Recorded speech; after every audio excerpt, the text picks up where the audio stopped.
All right, ladies. So we are going to go more in depth in this podcast to talk about the very first episode that aired for Conversations at Coach. We're talking about your roadmap to success.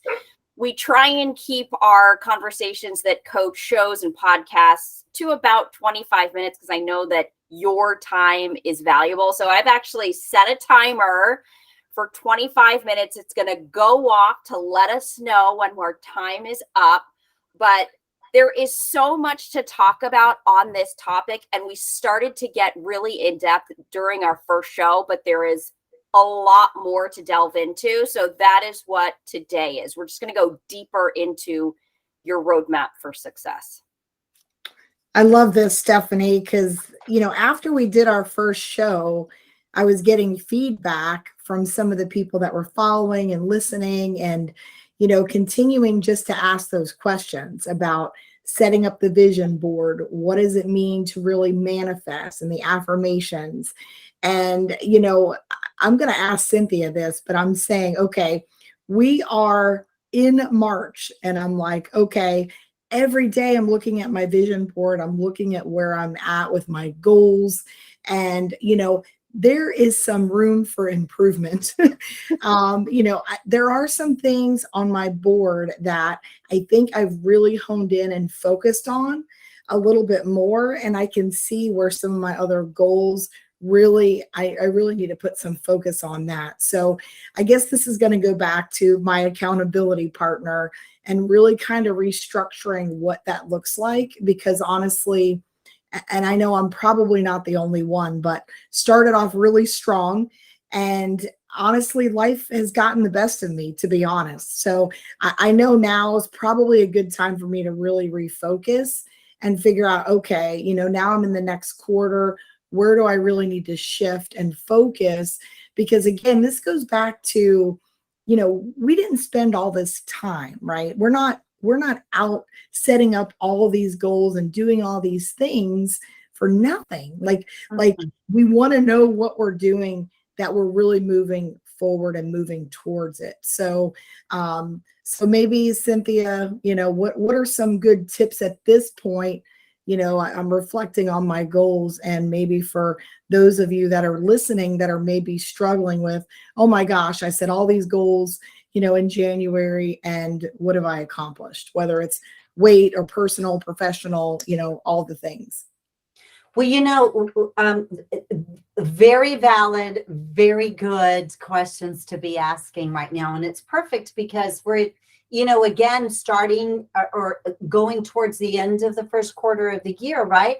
And so it's the perfect time to what I call the 3 R's: reflect, review, and renavigate when necessary, which is typically what we want to do. We want to renavigate. Well, that wasn't working so well, so let me go down this route. Or, oh, you know what? That was really working. Let me turn the volume up on that. But it goes back also to our initial conversation about creating a roadmap to success, and the fact that resolutions don't work. When we identify goals and objectives, clear goals and objectives, both in our personal life and our professional life, that actually align, so we've got balance, some sort of balance in the success we want to achieve, that makes it fun to take all these actions and moving forward. And if you created the vision board, then you are manifesting it. And so you can see my cork board right here. I just got through picking up a glass, what do you call them? A whiteboard, right? So I can just mark it all up. And every day I can write down my top 3 categories of focus that keeps me aligned with my goals and objectives. So then that way I know every single day I'm moving towards it. And so in essence, like exactly what you talked about just a minute ago, Melissa, is taking a look at your vision board, being intentional and spending, some strategic time on yourself, having these brainstorm conversations with me, myself and I in our heads, and, holding each other accountable, right? Me, myself, and I, but we need external support too. And so having those accountability partners in our life, the 3 of us are a great example of, meeting, sharing, teaching and coaching each other, And then now holding each other accountable. Hey, didn't you tell me you were going to get that? Oh, no, was that you? Oh, okay, let me get that done. Because if we know somebody else is counting on us, and we know they're going to ask us, but they're going to ask us out of love, man, we get that stuff done because we know. Can I just jump in here and to play devil's advocate, not to be the Debbie Downer, but I feel like there are some people. No, healthy conflict. Let's invite it. Yes. Yeah. So let's say I have a vision board, right? I have my list of goals. I have, what I want to achieve. I think a lot of people might ask, well, if it's not working, maybe those goals aren't realistic. So when do we pivot, right? And I know, Cynthia, you like to talk about tiptoe goals. But when our goals, or when is our vision board, what if it's not realistic? I mean, is that a conversation that we need to have perhaps? Or if we have an accountability partner, have that conversation with them. Do non-attainable goals actually exist, or is it just in our mind? Well, I'm going to say, now I'm going to sound like, if there are any attorneys listening, forgive me. Okay. I'm going to sound like a lawyer now and say, maybe, but however, so yes and no. And so I think, again, this is where, Melissa just a minute ago was talking about reflect, review, and potentially renavigate. This is a living, breathing document, so to speak, our strategic plan or our vision board. It's living and breathing. And so it's okay to change your mind, ladies. It's okay to get dressed or go to bed and already have picked out your outfit. And then the next morning you wake up and go, yeah, no, I'm not feeling that dress. I'm changing. It's okay to do that. Now, to erase the board and start all over on a monthly basis or on a quarterly basis, I think that would be rather dangerous no matter what your personality is, because starting with a blank sheet of paper or starting all over again from square one, I mean, most personalities, 99.9% of people I've ever talked to, that would freak them the hell out, and it would be very uncomfortable. And so just reevaluating and making some minor adjustments to what we really potentially wanted at the beginning of the year. For example, I want to learn how to cook Asian food or Italian food. I want to learn how to cook this particular dish, right? And for whatever reason, you're not, I'll use myself as an example. So making yeast rolls, they come out more like, pellets. Anyway, but I'm going to continue trying. But anyway, I hope I answered that and that made sense to you. It does. And I think, for me, I like to use analogies for whatever reason that have to do with nature. I feel like it's very, it aligns very well. But yes, I mean, so it's like we're planting the seeds and we're watering, we're nurturing, we're providing nourishment, and we're not seeing anything. And we feel sometimes, I feel a lot of times there's that frustration, right? Like, where are the results? It's not working. But if we continue to water and nourish and pay attention, then all of the legwork underneath the soil, it's germinating. And finally, eventually, like that plant's going to pop up through the soil. So I try and remind myself of that. It's that there's progress. Progress is happening. We might not be able to see it, but we need not right away, right? Right. We need to have faith. We need to continue to work at it. And eventually something will happen. And then to your point, if it doesn't, then we reassess. Well, the three of us have had that conversation about, well, how long do we give a particular project or an initiative or where we put a deadline, okay, or these particular parameters that we want to see or feel progress. I think that's a great idea. Absolutely. It makes you feel better. But again, I'm going to say, don't erase the board and attempt to start all over again, right? Because that's more painful than having to just maybe try a different plant or a different seed, right? Or a different breed of whatever it is you're planting. Yeah. What were you going to say, Melissa? No, I was just going to say, I know personally, and you too as well, I think we all fall into this category, and probably several other people that are, driven and really results focused, where we kind of set this expectation for ourselves. So I love what you said, Stephanie, about having faith, because we really have to be flexible and adaptable. And we really just have to give ourselves grace, because whether we have to shift the goal or we're not quite where we expect ourselves to be, we really have to take a step back sometimes and go, well, what did I accomplish? And really celebrate those small wins. Because what happens is we set these goals, and, a month or 2, 3 months down the road, we really it starts to affect our self-confidence, right? So that's where we really need our accountability partners.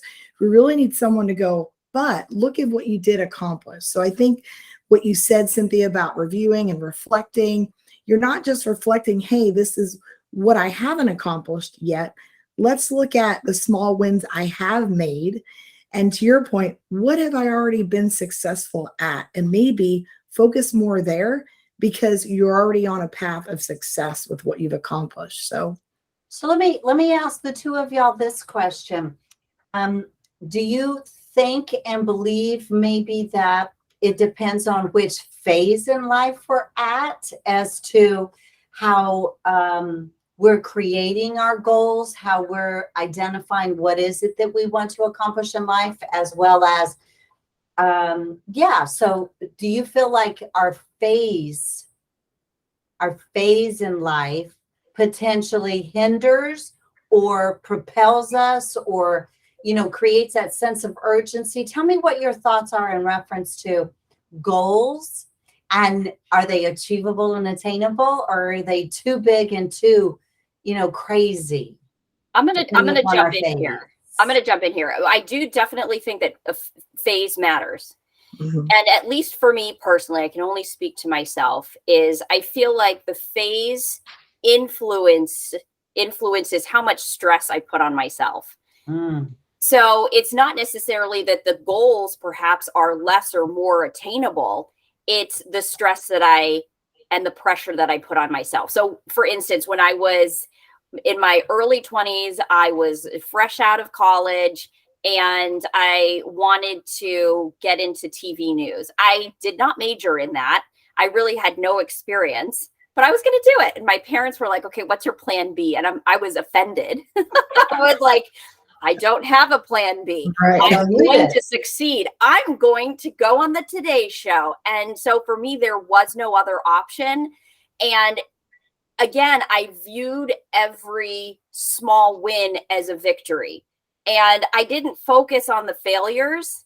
I mean, I learned from everything, but I was less failure oriented. I think as I've gotten older, the real life pressure that I've put on myself, now I have a family that, I have to feed. The consequences I feel like are more significant, whether they really are or they're not.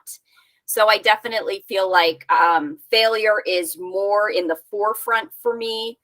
Whereas when I was younger, it was nothing.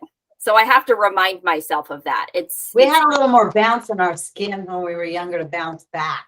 Yeah, we felt like we were invincible. Like, what did we have to lose? Like, what do I have to prove? And now I'm like, well, like, I feel like I have a little more. I don't know whether that's a good thing, whether that's a bad thing. There's a balance in between. But I do feel like for me personally, the phase of life has definitely influenced how much pressure I've put on myself.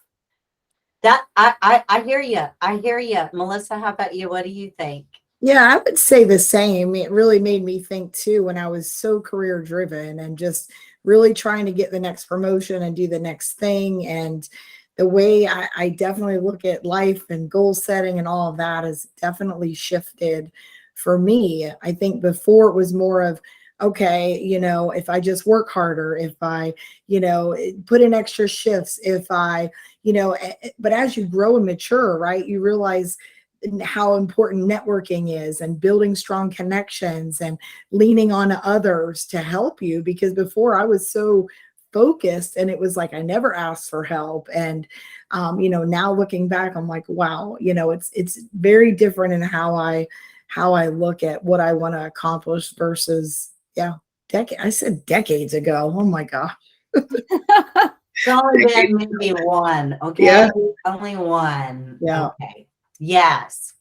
Well, I asked that question because for me at this phase, well, in life, generally speaking, for me, the way that one, my motto in life is plan your work and work your plan, as y'all know. And then it's also God, family, and then business.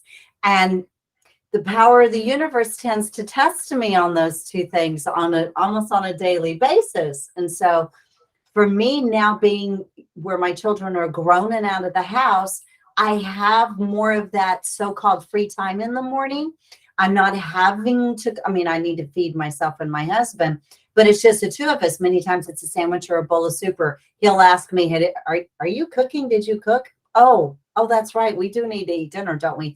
So I don't have those restraints, but what I do have are different things now, grandkids, arranging time to spend quality time with them on the weekends, or plays, or after school things or weekend things with them. And so things are different than they were 20 years ago for me, but the demands on my time are still very real. And I also find that at this phase for me, because I don't have those little ones, you know how when you have a full plate, that saying, when you have a full plate, when you remove something, there's that space. So you find something else to put on there instead. And that's what I find myself doing now, is just having my hand in multiple cookie jars, for lack of a better description, and exploring and learning and doing new things. So the opportunity to experience new things. Does that make sense to y'all? And do you find that too? Just wanting to learn new and different things. And are you looking at things differently now too? As you're achieving, planning for the things that you want to achieve. Yeah, for sure, for me. But I think it does depend on your personality a little bit, because I also have a lot of friends and people that, around my age, that are very comfortable. So they're not the type to really want to learn new things or do different things. So I really think it depends too on, that person and their personality. But yeah, I feel like where I'm at now, I guess maybe just, being more mature, being more confident, because obviously as we've gotten older, we're a little more confident in who we are. So for me, it's made me, I guess, less apprehensive about learning new things. And I've always been that person that if I want to know about a topic, like I go really deep, like super rabbit hole. But I am passionate. Like if I'm so passionate about something, I want to learn everything I can. And I've always been that person that, just wants to learn. So Lifelong learner. Yeah. yes, lifelong learner. Yeah. How about you, Stephanie? What do you think? Oh yeah, no, I mean, so it's funny, when I was dating my husband, he kept buying me books that it was basically like for someone who loves to ask questions.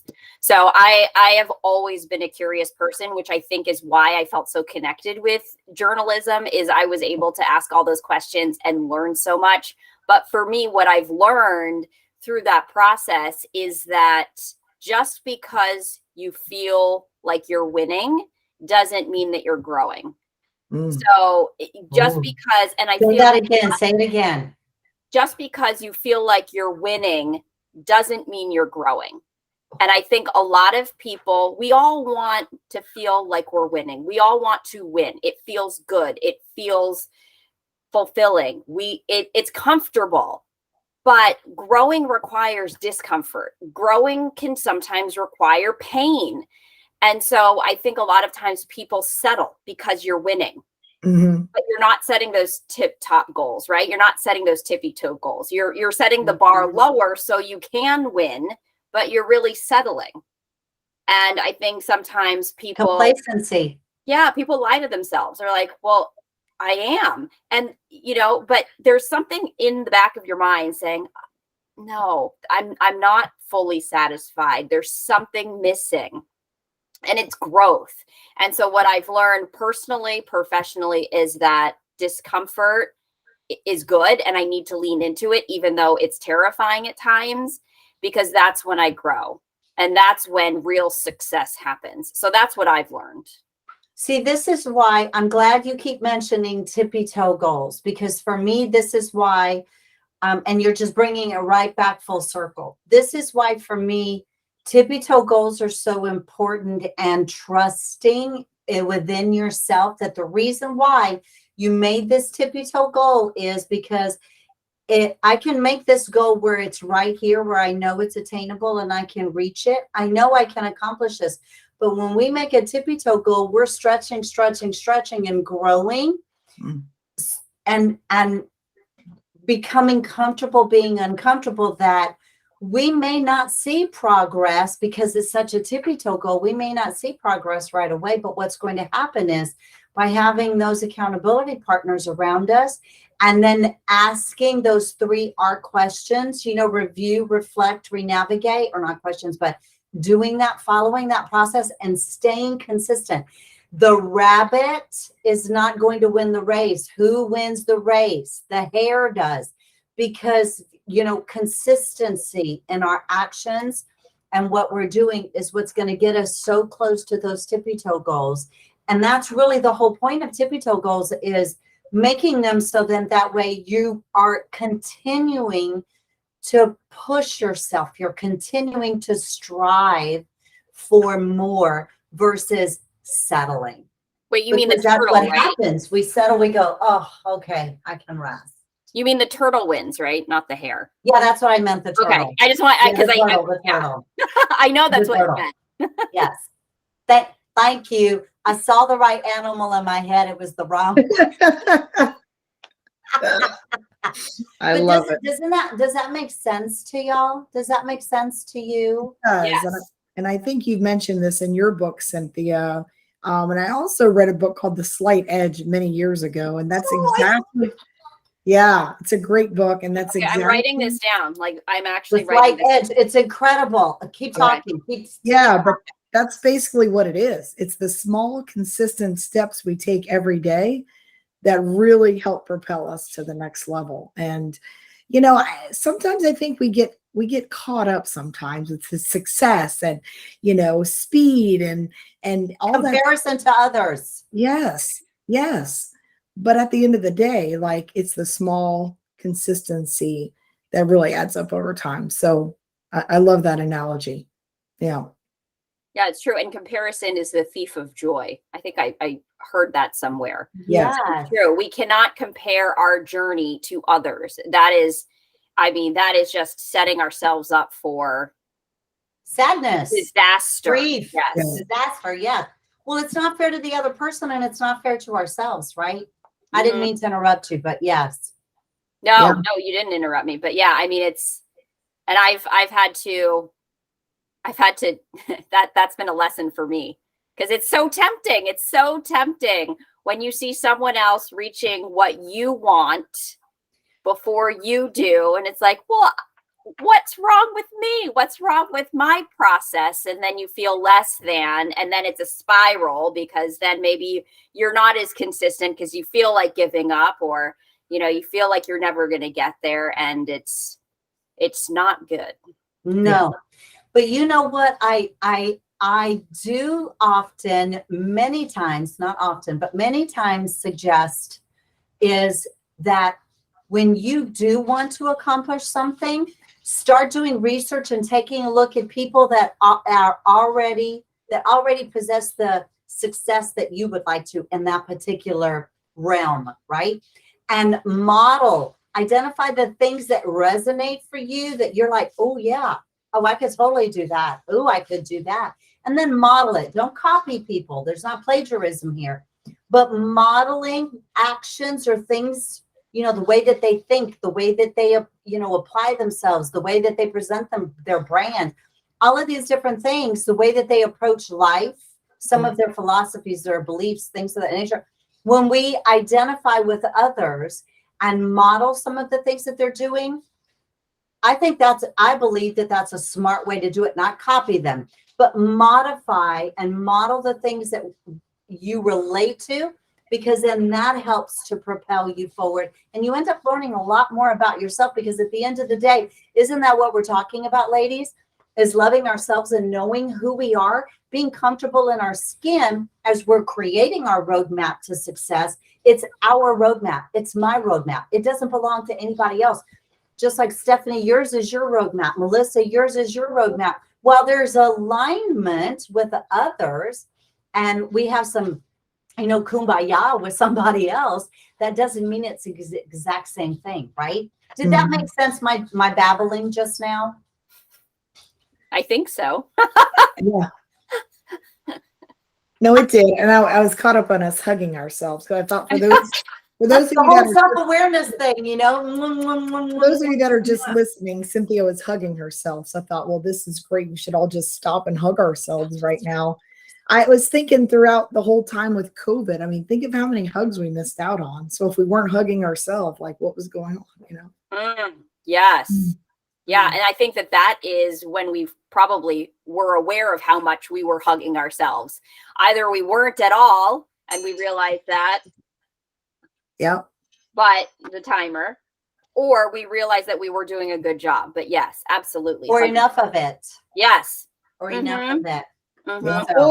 Or what was our hug, right? For me, I realized that I need other people. That was a hug for me. Right. I like that social connection, and I was severely lacking, and that definitely affected me negatively. So I was like, okay, that's a good hug. You were people dehydrated. Yes, desperately so. Yeah. I was thirsty. Hopefully you didn't do it. Yeah, hopefully you didn't do what I did. So since I was missing that people interaction, I turned to food. Like I know a lot of people listening probably did the same. So oh yeah, the COVID, what was it? The COVID 25 or whatever it was. Mm-hmm. Yeah, because you need an outlet. Everyone needs an outlet. And when you don't have that, that's why drinking skyrocketed, eating skyrocketed, wearing sweatpants skyrocketed, because we needed comfort. And if we weren't finding comfort somewhere else, like with company, So true. Sneakers. No, it is very true. Sneakers. While wearing sneakers, we're also much more casual today. Or a nice top. I'm not going to stand up, but I have shorts on. See? But I look good from here up. Yoga pants, shorts. Yep. Love it. Well, this has been fantastic chatting further, ladies, about how to create your roadmap to success and how to keep going, how to keep the momentum going to achieve our goals. Would you agree, ladies? I do. And we're going to continue to dive deeper. We have so much more that we want to get to, but this is the first deep dive. And we're going to talk more in the next upcoming podcast for sure.